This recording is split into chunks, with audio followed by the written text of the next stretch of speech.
everything is good, and we are starting to open up back again, and our seeing patients again, and so on and so forth. So everything is good here as well.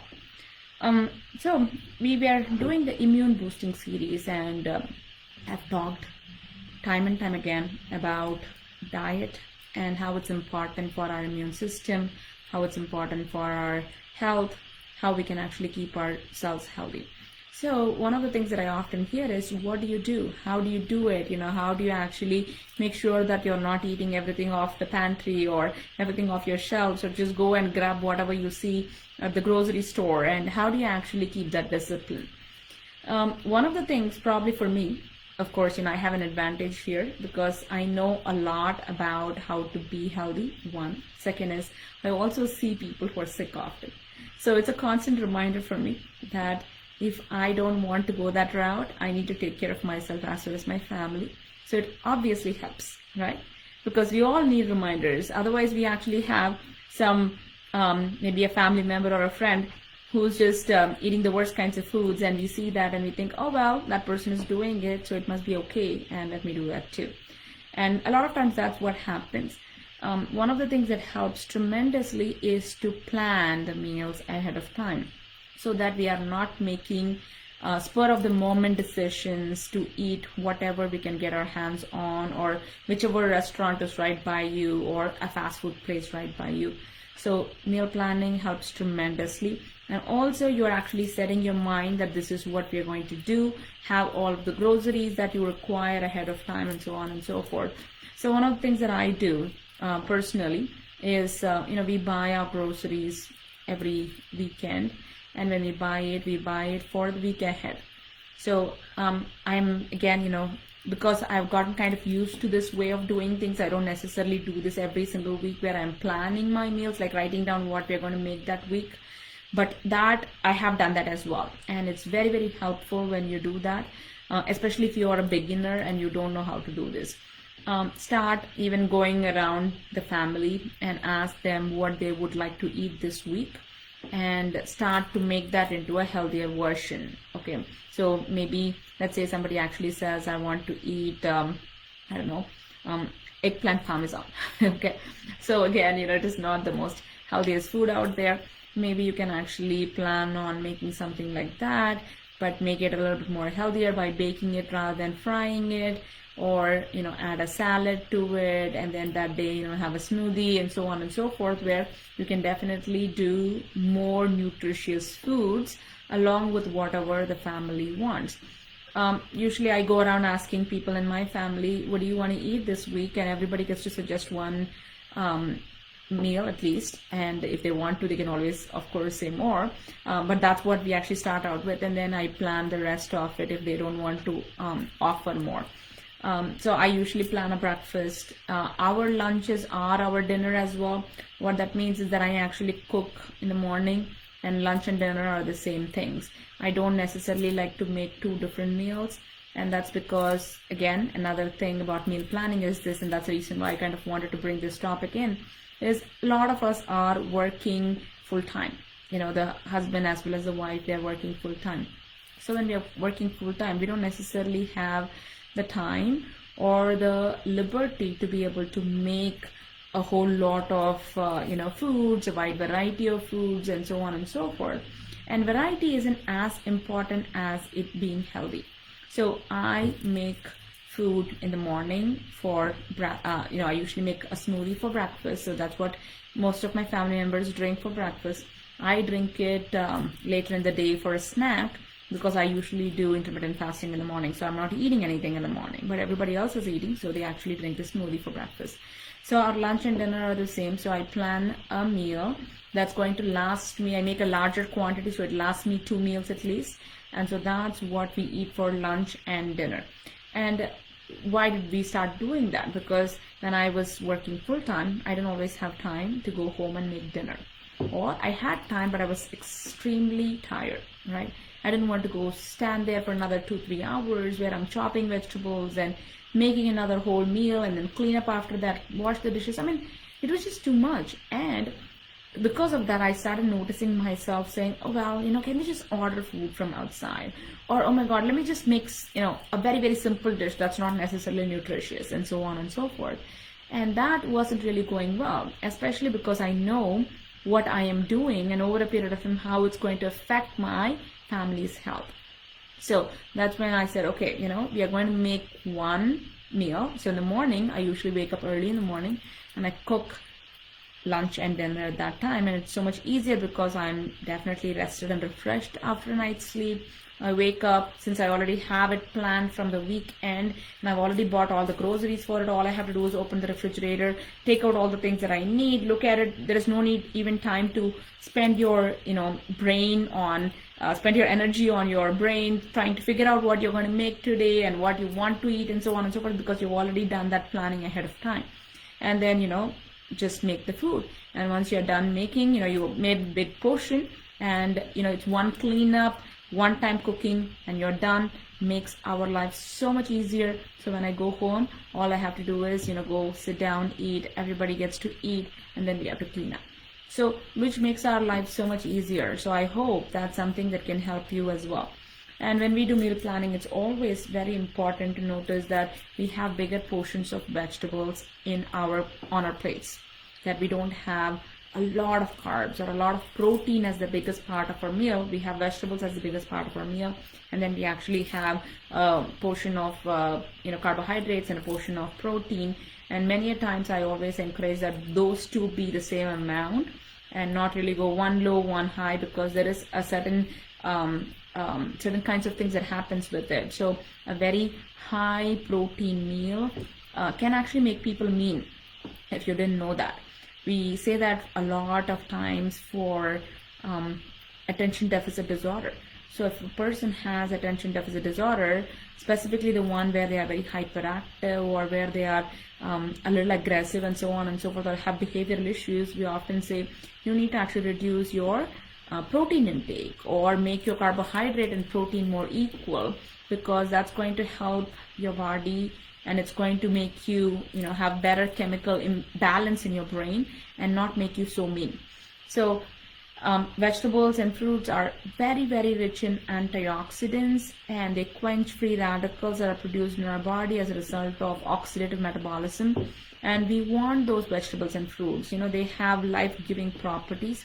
So let's make those the bigger portion of our meals, and we'll have carbohydrates and proteins as equal portions. So we are getting the best of all of this, rather than going crazy on proteins or going crazy on carbohydrates or going crazy on fats. So that's what I usually recommend.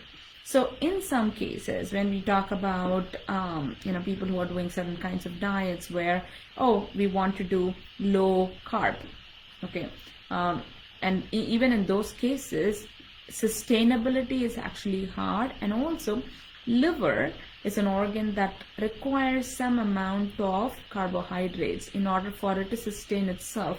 The liver actually produces this glycogen, which is nothing but stored glucose. It actually makes the glycogen from the glucose that we get. So whatever we eat, it takes the glucose, it's converted in the digestive system, and then converts it into glycogen, stores it away in the liver for us to use whenever we don't really have enough reserve in our body.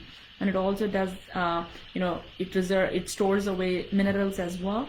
So it is very essential that our liver has enough glycogen, because it's a very, very important nutrient for the liver itself, not only just for it to pump it back in whenever we need it, but also for the liver to perform many functions. It needs that. So carbohydrates are not the bad guys, as much as it's touted to be these days. It really is not a bad guy. It is just that we don't want to be eating a lot of we don't want to be eating refined carbohydrates.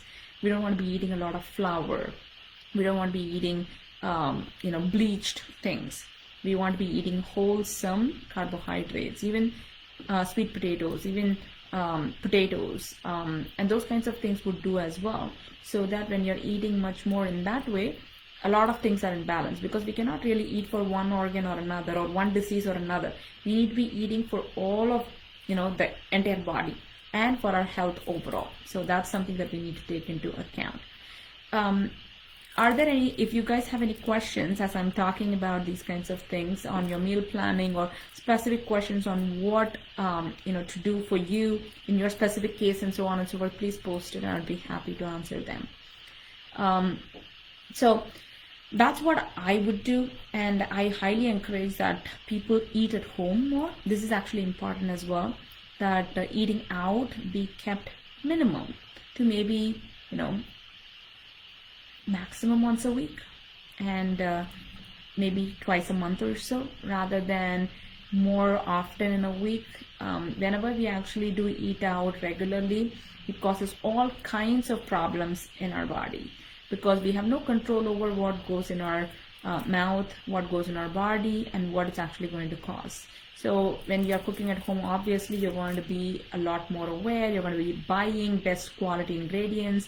You're going to be cooking with love, and that's important too. That's an important component that's needed for food.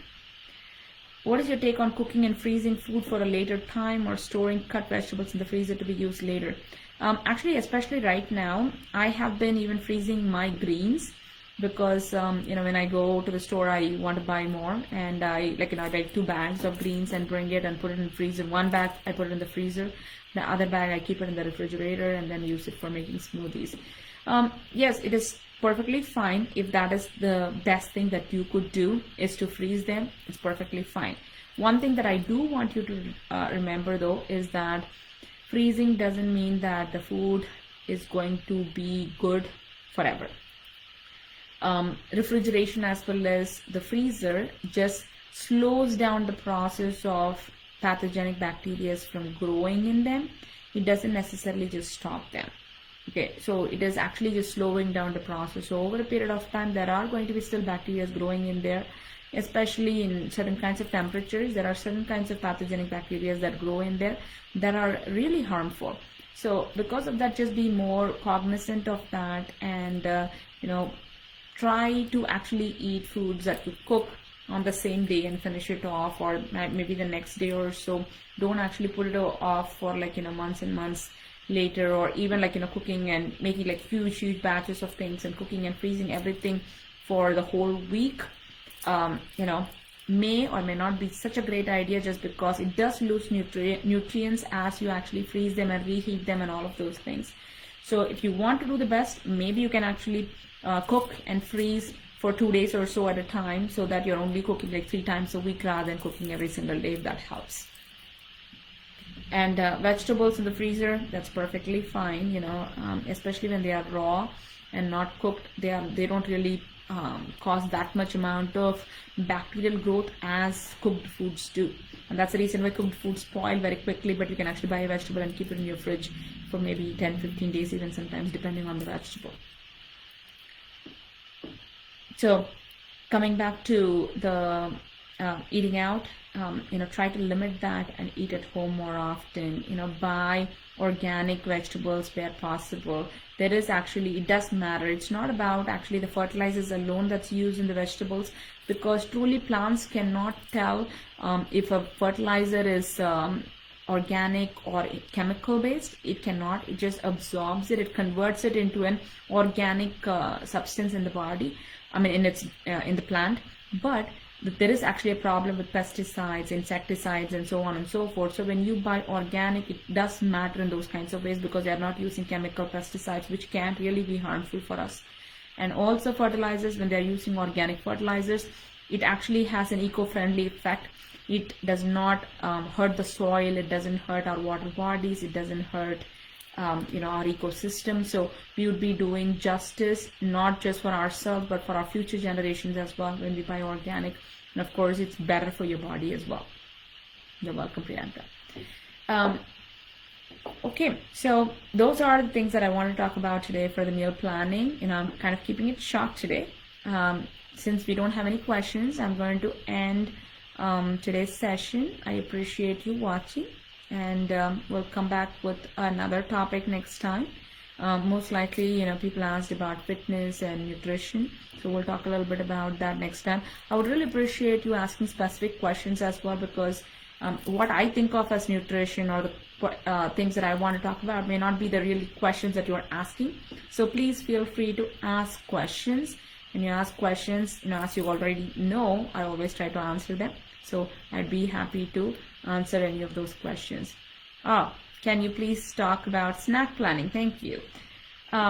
So snack planning, most of the time you want to at least have a fruit or a vegetable in the snacks as a part of, every single day for your children. Okay. And I'm guessing it's for kids.